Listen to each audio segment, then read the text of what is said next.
Combo breaker! A new challenger approaches. This time it's me, your boy, David here again with David Displays Moral Behavior, doing a retrospective of one of my favorite things. I love the 90s, I love Marvel, and I love 2D Capcom fighting games. Little David Brent synergy. Yeah, it's Marvel versus Capcom, and it's coming up right now. This is just such a time capsule of the mid-90s. Street Fighter was killing the game in the arcades, it was battling with Mortal Kombat, it was a good time to be alive.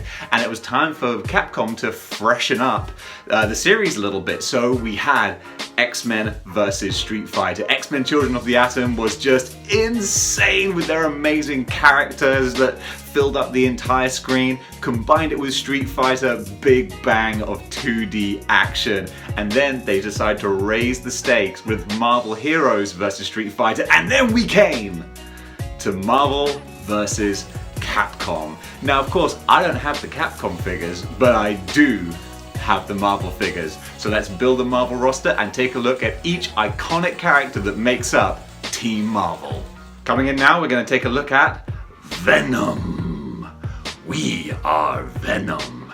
And oh my goodness, this is what shows us how intense Capcom were about getting it right. This is why this game is so good, because of the attention to detail. They went the extra mile. When you watch Venom's gameplay, everything is so well researched. First of all, the fact that the starting screen is Eddie Brock in his full-on Todd McFarlane, Eric Larson looking, thug regular attire, and then the symbiote envelops him and it's "We are Venom." And you're like, oh, they're doing this. They're doing this. And then you see the way Venom moves. He doesn't just lumber across the screen. He kind of scuttles like a giant, terrifying, roided up golem. And every move that he does, it's not just punches and kicks. It all incorporates the symbiote. It's doing stuff. He's doing stuff in the game that he hadn't even done in the comics, but would later do. He incorporates the symbiote, making a symbiote shield with the Venom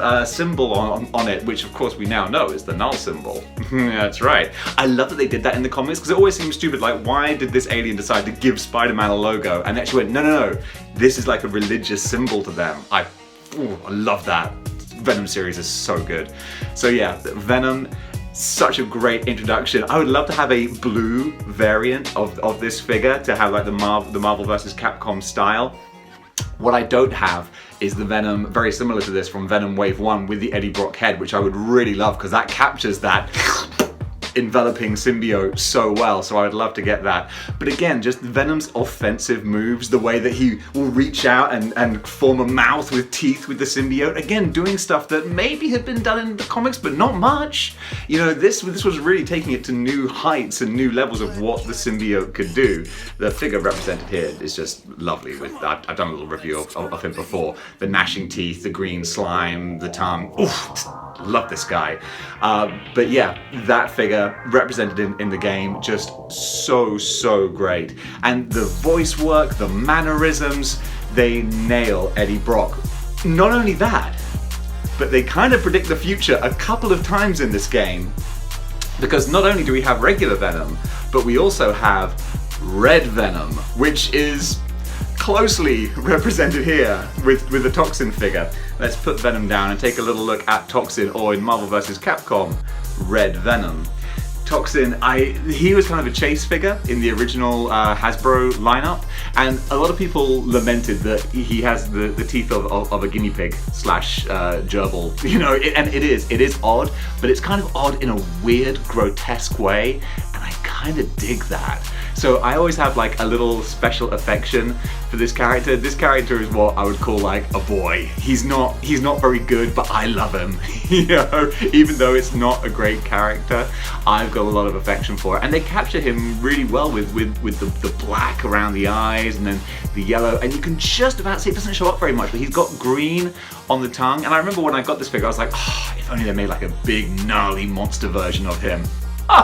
Thank you, Hasbro. It's like you read my mind and knew exactly how to take my money. The new Toxin figure coming out is looks insane. Of course, people are doing YouTube reviews of it already because they have it, so more power to you.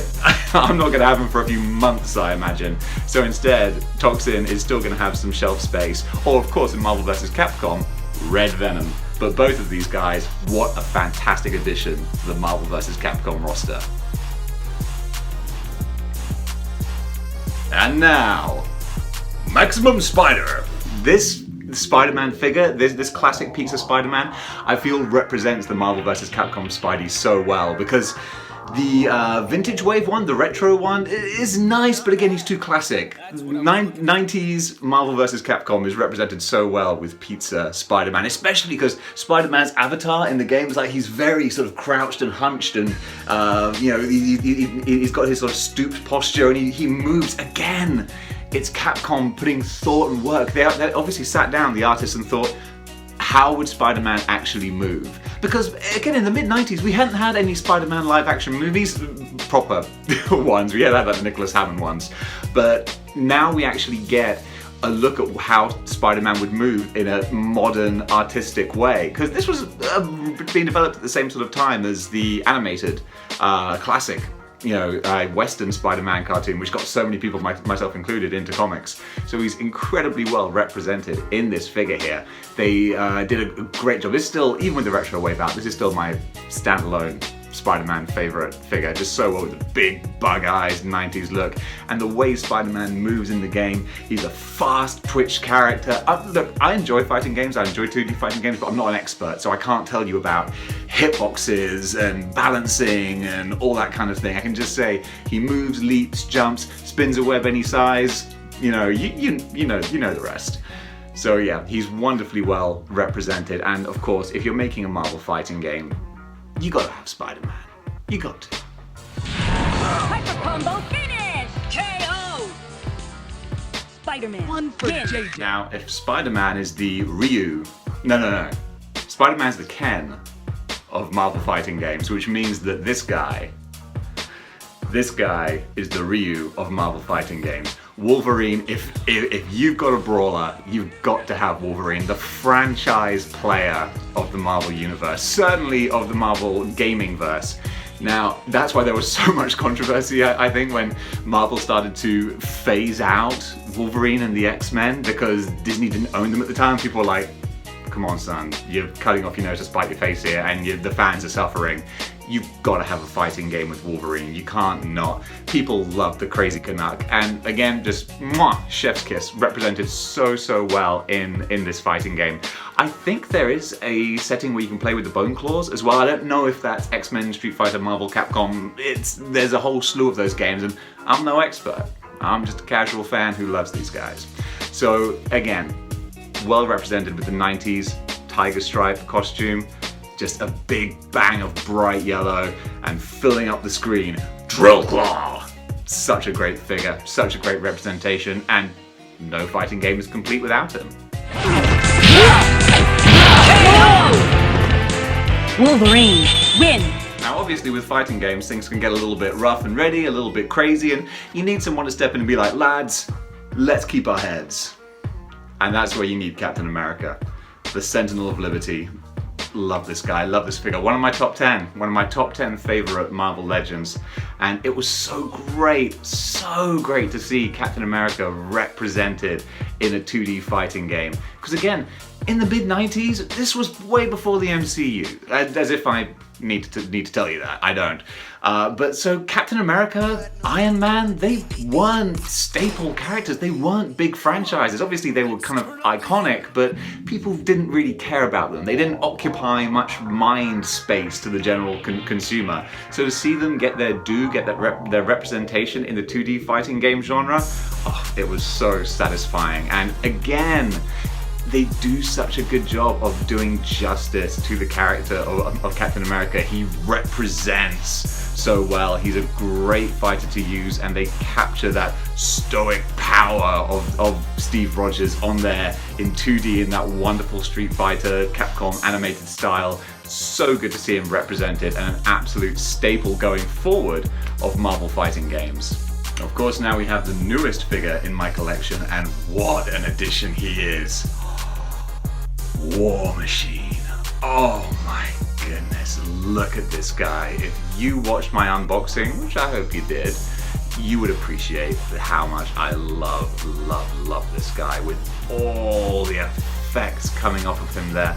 This is beautiful, and of course he cost more than your average figure, but he's worth it. You got the boot jets as well, but not a huge fan of those, to be honest. They look nice, but also I don't like how static he looks, because obviously they're at the same level and his feet need to be straight, and it just doesn't look like it's so dynamic up here, and then his feet are kind of fixed. I don't like it. I prefer a more sort of dynamic, forward-facing kind of action pose. I think that works so much better for him. The missiles coming off the top with the I love that kind of spiral sort of design. I know this might shock you, but I know nothing about military hardware or missiles or how these things work, but I've seen this makes me think of Transformers, the animated movie, when Galvatron fires the missiles at the Autobot ship and they spiral like that. So I guess that must be a thing missiles do. Just tell me if I'm wrong, I don't know.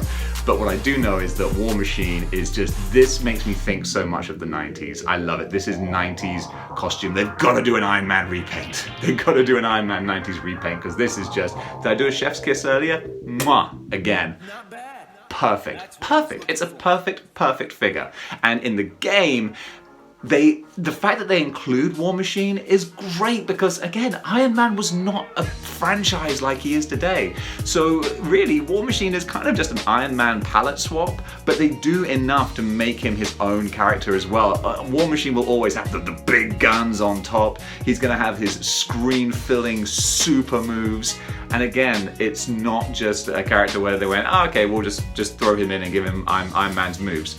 They do to an extent, but then they throw more on top of that to give you that added value and that look of extra love, care and attention and detail, just like what has been put into this figure here. War Machine has been done so much justice, which is great, because I mean, War Machine's popular, but he's not like a massive franchise character. So to get this kind of treatment for a character of this kind of stature, it's so promising for the future, because it gives me the impression that we might see a lot more figures like this, and that is only a good thing. The name is Gambit. Remember it.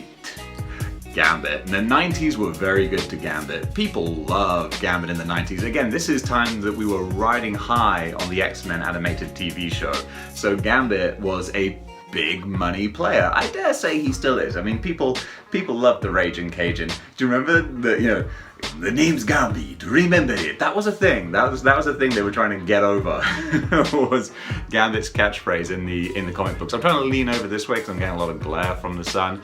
The intricate art of budget YouTube video making, but he's represented so well in this figure. Again, I've done a review of Gambit before, but just to see Gambit when he was first introduced in the X-Men fighting games, so great. He's one of those characters that requires a lot of skill and attention to animate, because you've got to animate the flowing coat, and there's a lot to him, but again, represented perfectly, and the figure here does all the justice in the world, especially with the extra hand with the throwing cards as well. Anything bright luminous pink, I'm gonna love it. It's gonna pop off the shelf. And Gambit, very popular character in a very popular game, and so glad that he can be a part of Team Marvel. Hulk smash! You've seen me play around with this guy before. Ranking very high on my top 10 figures of all time video was the Green Hulk, and he is just so good. Big, chunky, bulky, and in the game, I feel the X-Men Children of the Atom kind of introduced the concept of the giant screen-filling character. We had the Sentinel, we had Juggernaut that just take up so much space, but you can still practically fight with them. It's very cleverly done that they can make a character who's so huge and incorporate so many hitboxes. I don't know, did I use that term right? I got no idea. I'm sure I did. But they make it work, and Hulk works. Hulk is Zangief and then some. He's that big power character that can grab you and just do huge amounts of damage, just like the Hulk himself. Beautifully represented here. And again, like with Venom, Capcom kind of predicted the future with the red variant. You can play through the game as Red Hulk as well. Of course, not comic book Red Hulk. He hasn't been invented for another 10, 15 years or so. Maybe more. I'm getting old. Either way, you can play with the red version of the Hulk. So it gives you that little glimpse into the future of what's going to be. Both of these figures wonderfully well representing the character. Jostling for position here. But yeah, in the game, again, so great that the game encompasses so much of the wider Marvel universe. You get some real deep cuts, and again, it's not just Capcom picking a few franchise characters and slapping the paint job on them and putting them in the game. They really went the extra mile to make this work so well. I think one of the Hulk special moves is jumping up into like space, grabbing a meteor and slamming it down. Like, oh, so ludicrous, so brilliant, love it. Spine sense is tingling. My name and reading. I am onslaught. Ready. Fight. And now, it's time for your main event.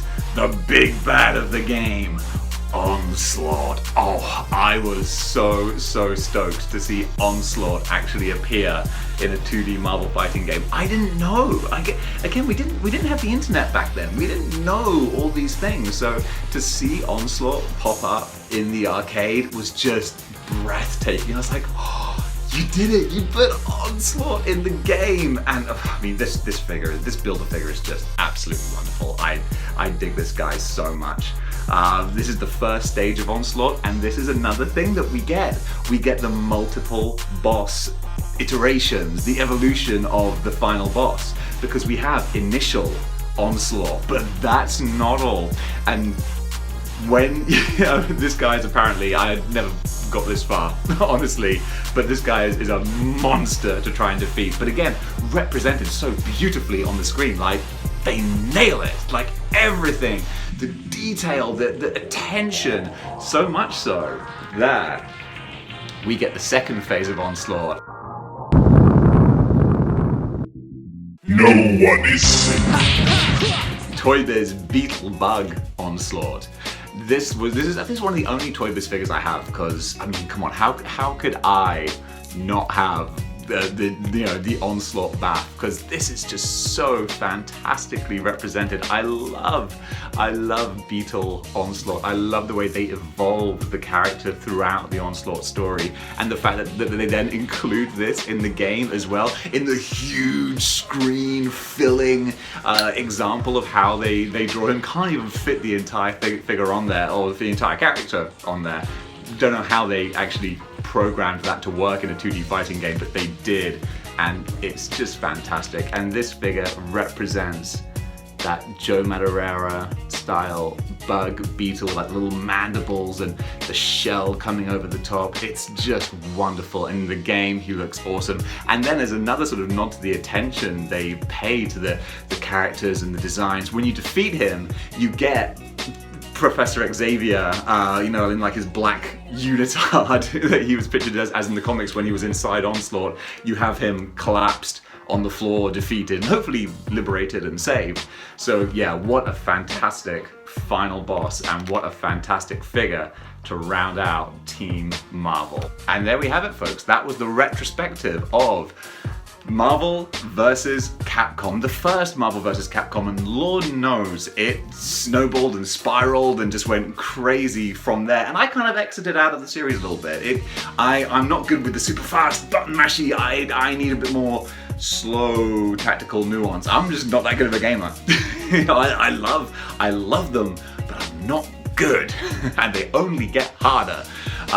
My dream would be for a Mortal Kombat style Marvel game with like a real good narrative behind it, and reasons for the fights and the character arcs. Oh, that would be so good. They kind of did that with Marvel vs. Capcom Ultimate or whatever, Infinite, but the designs were ugly. The story was like tacked on. They didn't really care about it. It was stupid, and I don't like when Capcom goes too wacky with their characters. It doesn't work with the Marvel ones. They don't gel, it doesn't make any sense, so that doesn't do it for me. Just give me a 2D Mortal Kombat style Marvel fighting game. Oh, it's all the money, throw it at the screen.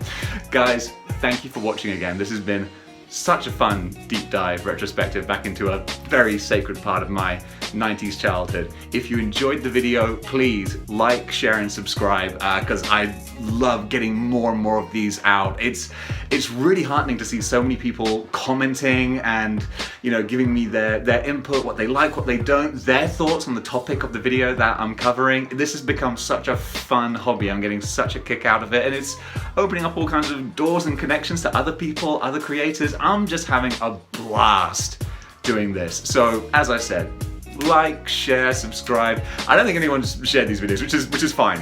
You know, I don't know in what context you would go onto like your personal Facebook page and say, FYI, this guy talks about toys. But definitely subscribe, give me feedback, because I love the interaction. I love sharing the passion of this hobby, and I'm just going to keep on doing it because I'm having an absolute blast. And since this is a video gamed episode, let's finish off with a video game reference. So folks, stay tuned for the next one, and remember, a winner is you.